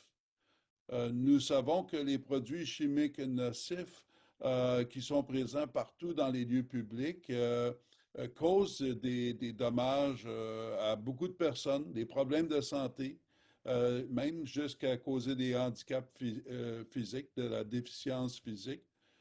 La question est la suivante. Does your party support the possible adoption of a Canadian Est-ce que votre parti dirait que nous pourrions avoir une loi qui pourrait bannir ou prévenir des produits chimiques nocifs et qui causent des handicaps? Supporterait une législation qui viendrait interdire ou prévenir l'utilisation de tels produits chimiques sur le territoire canadien. Je vais pas vous donner, je vais simplement vous donner la parole. Si vous n'êtes pas obligé de répondre à la question, mais s'il y en a qui veulent y répondre, vous avez une minute. Ça me fait plaisir d'y répondre, si vous voulez, M. Bérubé. On va débuter avec vous, puis M. Thériault va suivre. Vous savez, le gouvernement canadien, Parti libéral, est axé sur la recherche. Nous, on est ouvert à légiférer tout ce qui est dangereux pour une société. Protéger les Canadiens contre les produits chimiques nocifs et promouvoir la justice environnementale fait partie de notre ADN. L'air que nous respirons est important d'être contrôlé. Maintenant, ceci étant dit, on a des listes qui sont revues avec le ministère de la Santé, qui fait en sorte que tout est légiféré. Ce qu'on fait, que ce soit pour l'agriculture, que ce soit pour les pesticides, que ce soit pour l'entretien des municipalités, nous avons légiféré sur certains produits. On devient de plus en plus sévère sur les produits qui peuvent donner des conséquences graves à la population. Mais ça, c'est une liste qu'on doit constamment suivre et notre parti est là pour travailler avec le ministère de la Santé. Merci. M. Thériault, suivi de Mme Ansari. Oui, bon, tout le monde peut être pour la tarte aux pommes, mais il faut regarder un certain nombre de faits. Par exemple, on peut dire oui, absolument, il faut protéger les humains, les Québécois et les Canadiens contre les produits nocifs, mais qu'est-ce qu'on fait avec les PFAS? La Défense nationale a octroyé un contrat pour enfouir des PFAS à Mascouche, à 400 quelques kilomètres de la base militaire, alors qu'à 45 kilomètres de chez eux, il y avait une entreprise qui était capable d'en disposer en les brûlant et en faisant en sorte ensuite, en les traitant, en faisant ensuite des enfouir. Alors, comment peut-on penser protéger les gens quand, dans un appel d'offres, on n'inscrit même pas qu'on veut qu'avant d'enfouir, ces déchets-là toxiques, hautement toxiques, soient traités avant l'enfouissement. On fait des économies de bout de chandelle et on fait en sorte que pendant tout le parc des Laurentides, aller jusqu'à Mascouche, on risque de contaminer des sites d'enfouissement. Je vais vous arrêter, M. Thériault, je comprends. Je voudrais simplement vous demander si vous seriez en faveur d'une telle législation au Canada. Il y a déjà des législations qui existent au Québec et au Canada, puis elles ne sont pas respectées par la Défense nationale. C'est ça que je suis en train de vous démontrer. Même chose pour les produits chimiques, puis la réciprocité des normes, on en reparlera. Merci. D'autres réponses, Mrs. Ansari, if you want to add something about this? Yes, please. Yeah, so the Green Party, Oui, au niveau du Parti vert. Et en fait, c'est important pour nous, les individus, ils sont en premier. Nous voulons réduire les pesticides de 50%. Et j'ai entendu que les libéraux, en fait, ils font de la recherche, mais au niveau des coupures de budget, au niveau de la recherche, au niveau des changements climatiques et en fait, au niveau des investissements, je crois qu'il y a tellement plus qui peut être fait, plus d'actions et pour avoir des changements. Merci. Est-ce que M. Jones, vous voulez ajouter quelque chose? Sinon, je passe à la question suivante. Bien sûr, vite. Merci, M. Bérubé. Je n'étais pas sûr de laver mon main. Oui. Look, folks, it's simple. I've been speaking to people who do. C'est simple. J'ai parlé à des gens qui font de la recherche et ils disent qu'ils n'ont pas les fonds qui viennent du fédéral. Je crois que c'est plus important d'investir localement et nous voulons avancer la technologie et aider les gens qui en ont besoin. Nous voulons le faire. Oui, nous allons le faire. au niveau de la création pour les conditions au niveau de ce qui peut être offert aux personnes handicapées. Monsieur Lauzon, j'aimerais que vous parliez de ceci. Au niveau du cabinet, il n'y a plus de ministère qui parle des conditions des personnes qui vivent avec un handicap. Pourriez-vous nous donner une réponse, s'il vous plaît? Ben oui, effectivement, vous savez qu'on a un gouvernement de 2 mois, un gouvernement transitoire avec Mark Carney.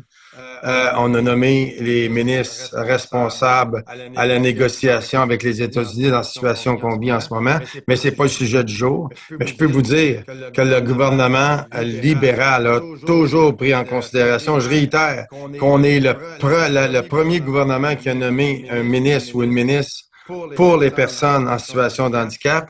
Et j'étais là à l'époque quand on a nommé Carla Qualtrough. Puis je peux vous raconter que lorsque j'ai eu mon ministère, parce que j'étais le secrétaire parlementaire, le premier ministre m'a téléphoné et me dit « Monsieur Lauzon, vous avez toutes les qualifications pour être le secrétaire parlementaire pour les sports, mais ça vient avec d'autres choses. Puis j'ai eu un dossier que je te tiens à cœur. Ça vient avec les personnes handicapées. » J'ai dit « Wow, OK, il faut que j'apprenne. » Et rapidement, j'ai appris. 1 an après, j'ai demandé au premier ministre de rester comme secrétaire parlementaire pour les personnes handicapées, parce que les personnes handicapées avaient plus de besoins que nos sportifs de notre aide. Merci. D'autres qui voudraient réagir à cette question sur l'opportunité de nommer un ministre? Sinon, je passe à la question. Oui, absolument, M. Bérubé, si vous permettez, NPD. Absolument. Je continue d'arrêter pas parler de mon père, mais effectivement, il a dit, quand j'ai déclenché notre campagne ici à BSSH, il a dit on a encore besoin d'un ministre puis un ministère pour la population handicapée. Porte à peu, c'est quoi le problème? On a besoin... Elle est nommée, Cara?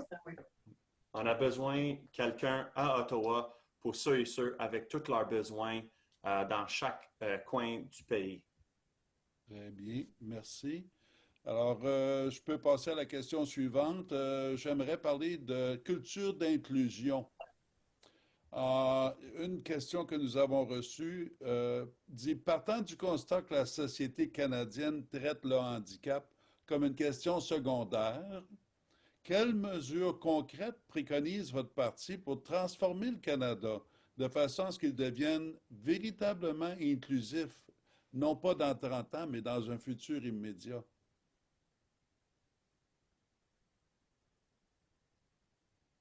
Oui, Monsieur Bérubé, je pense que le pas a été fait déjà en nommant la première loi canadienne sur l'accessibilité. Je pense que c'est un signe qu'un gouvernement canadien a pu démontrer aux personnes en situation de handicap qu'il fallait commencer par une définition.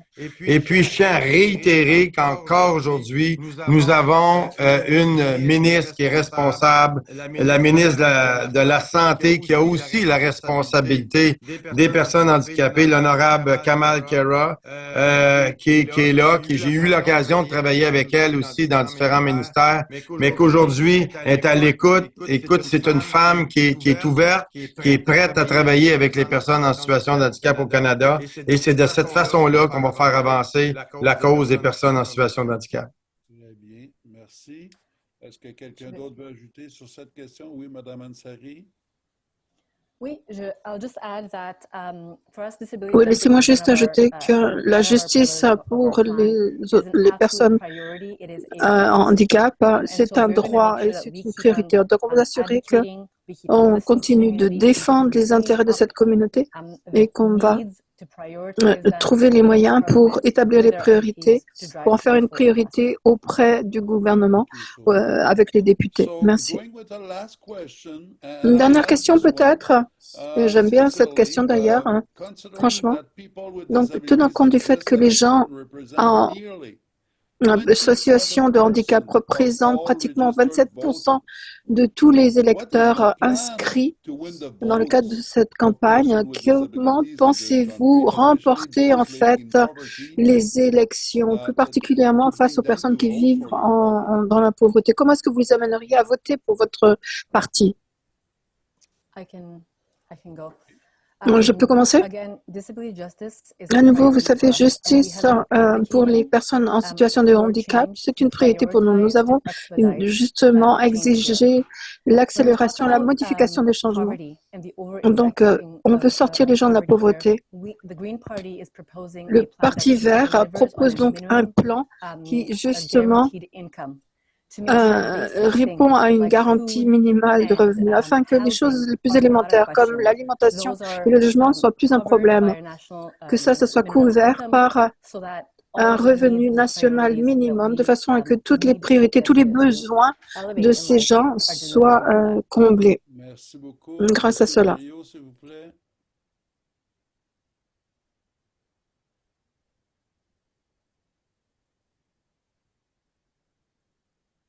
Est-ce que vous avez ça? Oui, c'est à vous, M. Thériault. Ah, OK, c'est parce qu'il y avait la traduction et ça a fait en sorte que j'ai pas entendu votre intervention.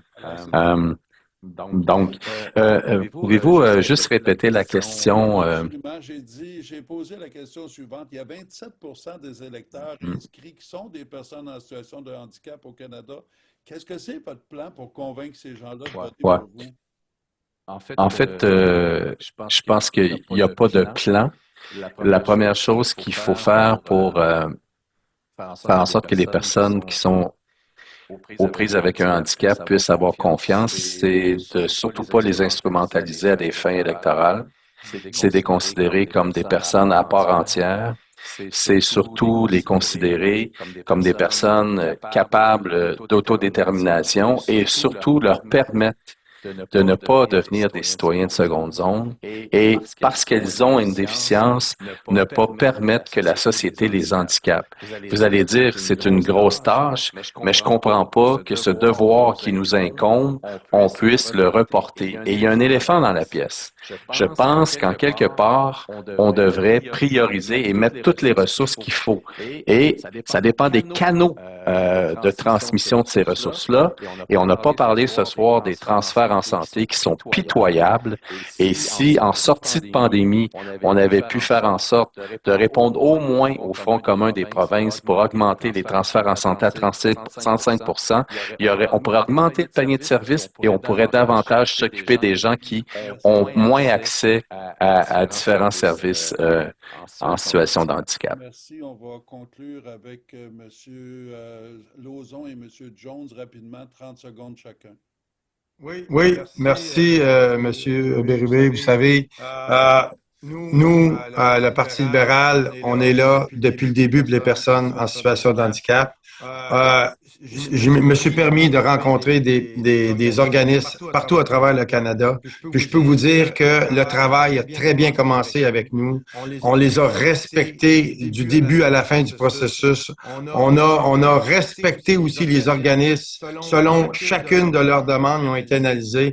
On a créé des comités. On a travaillé avec la ministre responsable pour les personnes en situation de handicap pour améliorer leur sort.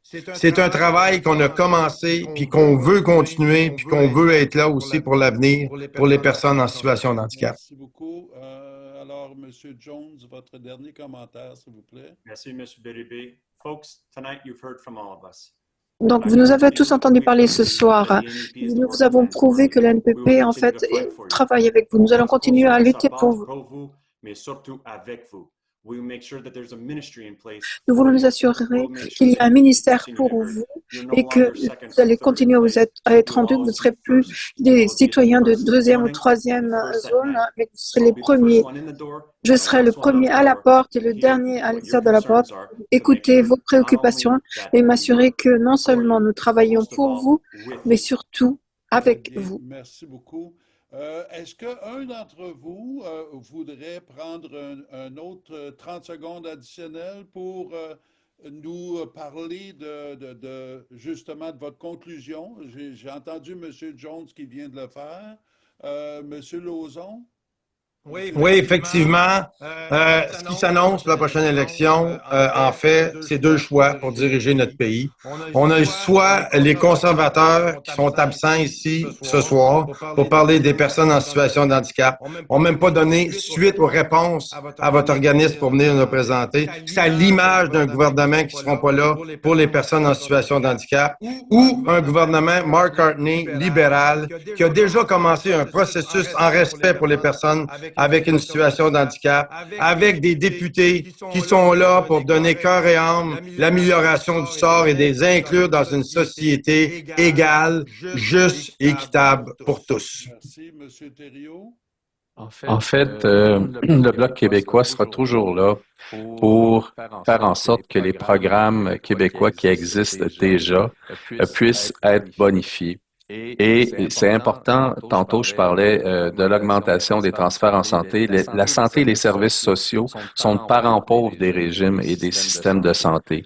Et si on arrête de dédoubler les structures fédérales et qu'on injecte l'argent à la base dans des programmes qui existent déjà on va améliorer les choses.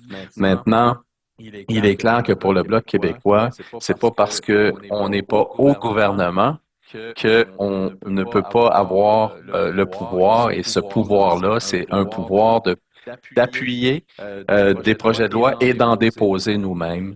Donc, comme je le disais tantôt, on regarde pas la couleur des projets de loi, on regarde s'ils sont bons pour notre monde, sans avoir d'arrière-pensée et d'obsession de calcul politique pour garder ou prendre le pouvoir.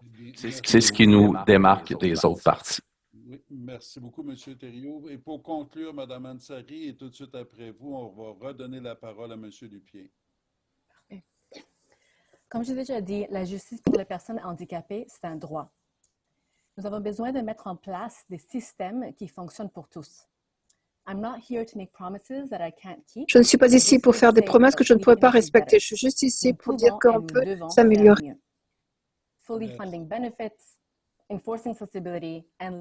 Donc, appliquer la loi et mener grâce à notre courage. Merci à tous et chacun d'entre vous. Alors, M. Dupier, je vous redonne la parole pour le mot de la fin, s'il vous plaît. Vous êtes on mute. Oui. Premièrement, on voudrait s'excuser auprès de toutes les personnes anglophones pour l'interprétation en ASL. Malheureusement, les deux personnes ne se sont pas présentées, les deux interprètes. Je remercie les candidats d'avoir été là. Les questions du public, il y en a eu plusieurs ce soir qui se sont aussi rajoutées. On va prendre les questions qui n'ont pas été posées. On va vous les envoyer par courriel aux 4 candidats. Vous allez pouvoir les répondre et nous envoyer les réponses. Nous, on va renvoyer avec les réponses de chaque partie et on va envoyer à la liste de tous ceux qui ont assisté à la rencontre ce soir les réponses que vous aurez envoyées. Alors, on vous demanderait de répondre assez rapidement. Et puis, on vous remercie beaucoup de votre présence. C'est grandement apprécié. En même temps, on va juste une petite seconde. On va prendre juste le temps.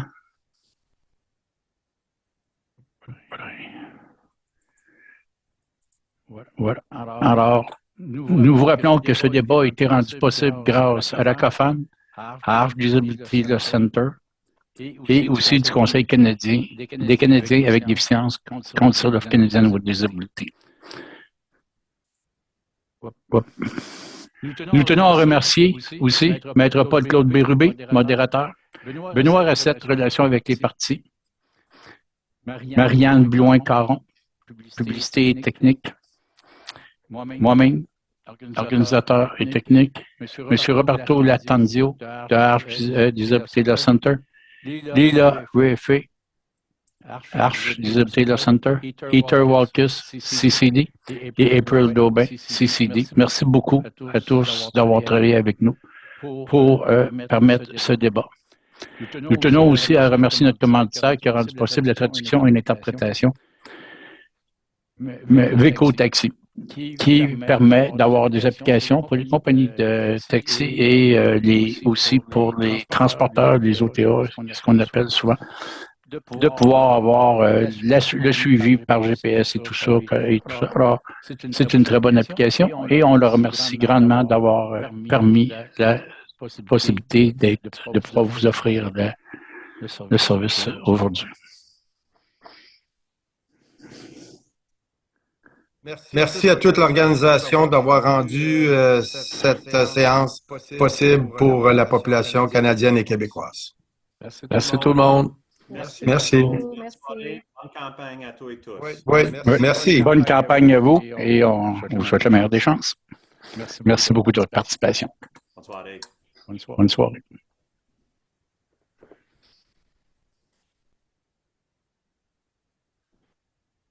Oui, juste une minute.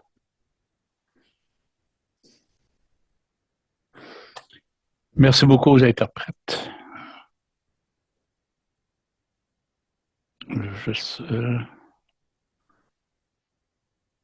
voyons, j'ai perdu mes commandes. Oh, il est là.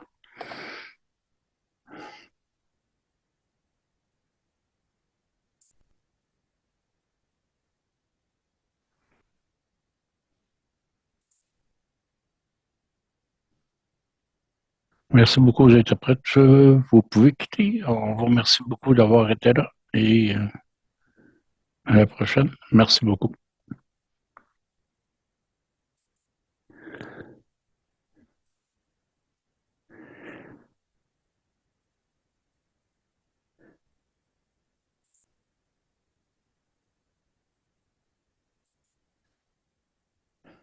Merci à tous ceux qui ont assisté au webinaire. Il est maintenant terminé.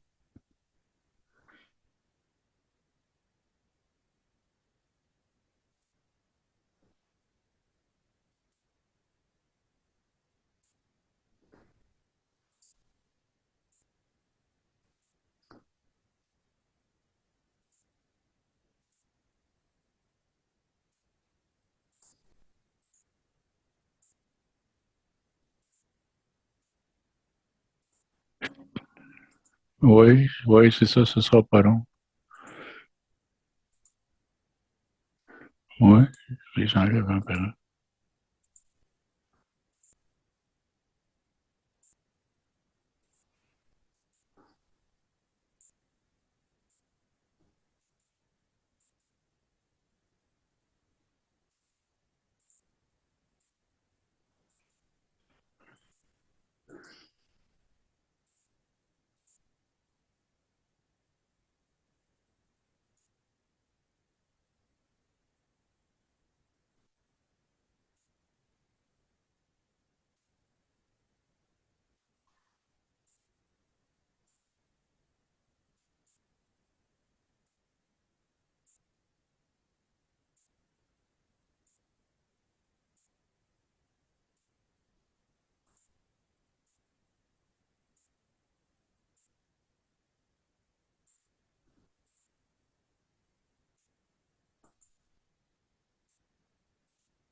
Et voilà. Voilà. Il est arrêté.